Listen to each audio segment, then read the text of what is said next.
just recently broke the news that you're going to retire from Elite Series competition. And, does this mean you're going to stop competitively fishing, period, or what else are you going to be involved with going forward?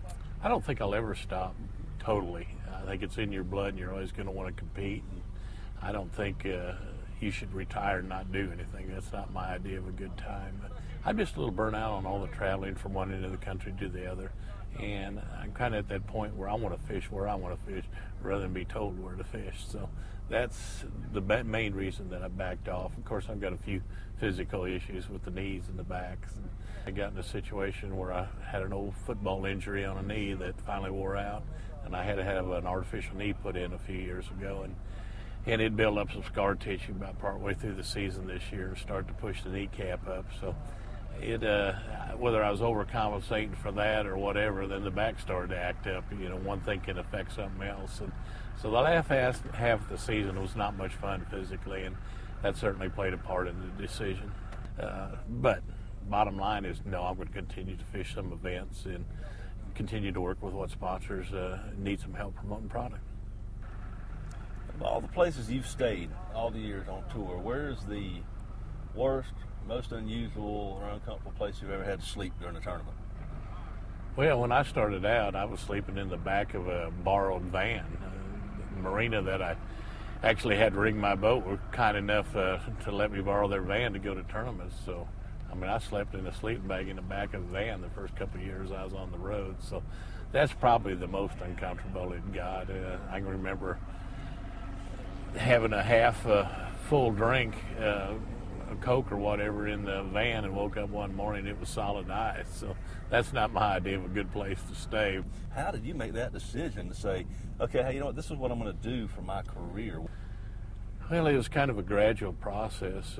I was involved fishing bass club tournaments out of a 12-foot John boat and had no intention of really going beyond that. And then I started to read about the tournaments, and I thought, gosh, I got to get me a new boat. So we saved our money, and my first boat, real boat, was a brand spanking new Ranger.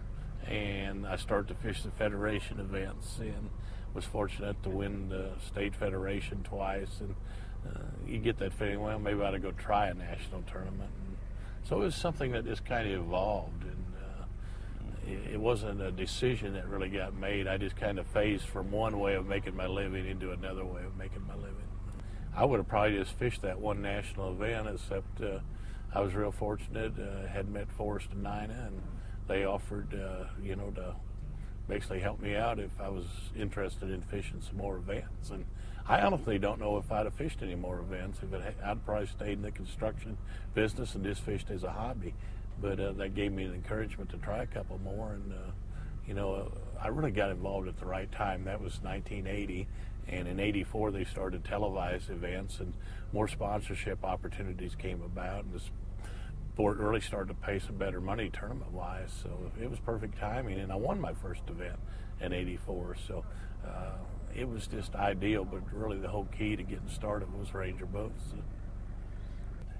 If there's one day from your career that you could relive, and just relive over and over, just one day, can you pick one out? Is there one that stands out like that? What stands out, I think, in a competitor's mind are the days that don't go right. Those haunt you forever. The fish that got away that kept you from winning the event. The ones that go right, you just kind of file them away. But when you fish as many years as what I've fished, you've got a lot of them really great memories, a lot of them days that are just, you don't know why and how they happen, but every move you make is the right move, and every bite's the right type of fish. And then you have those other type of events where you're doing everything perfectly right, but nothing goes right.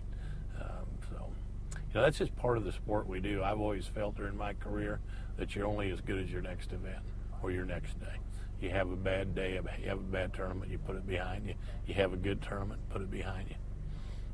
You've built a reputation with a flipping stick. I was just going to fish to win.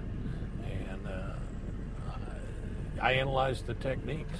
What techniques would help me win the best? Which ones would catch the biggest fish?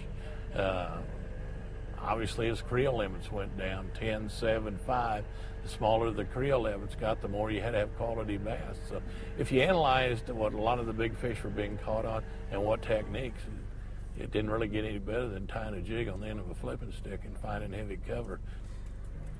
Any words of advice to the young guys coming along that want to pursue this as a career? Well, associate yourself with the right people to start with. There's nothing wrong with getting associated with a company that has the products you believe in and doing it at a relatively cheap rate and working yourself up the ladder the way you would any other job.